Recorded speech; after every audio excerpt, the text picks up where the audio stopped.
Bonjour et bienvenue dans cette revue de presse en couleur avec des verts sous fond de vagues bleues qui mettent le nouveau chef du gouvernement sous pression.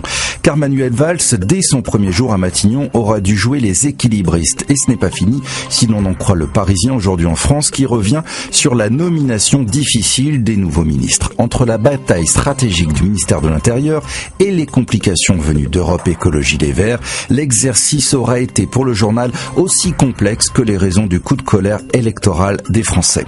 Pour Libération, cette épreuve des Verts restera une question importante pour le nouveau locataire de Matignon qui aura besoin d'eux pour le vote de confiance sur le pacte de responsabilité.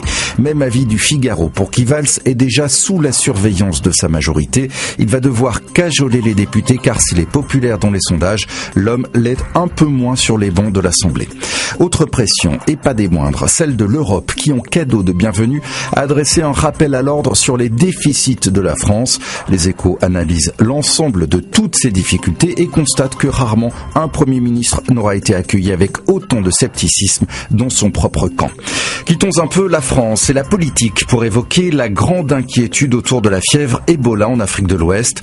Le virus est mortel, dont plus d'un cas sur deux, nous dit le Figaro, et les pays frontaliers de la Guinée, du Libéria et de la Sierra Leone, déjà touchés, sont très inquiets car le risque de propagation est important. Une campagne choc également dans vos journaux, comme ici dans La Croix, celle lancée pour le respect des droits des personnes concernées par l'autisme, présentée ici comme des otages de la maladie.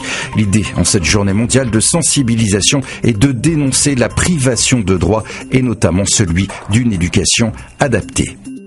Dans un tout autre registre, la une un peu surprenante de l'Équipe qui a choisi l'anglais pour annoncer le match du PSG contre Chelsea, comme si la rédaction avait choisi son camp. Un match spécial avec un joueur spécial, Thiago Silva, qui doit porter un masque en raison de blessures au visage, ce qui lui donne une allure redoutable. C'est ainsi que l'on se quitte. À demain.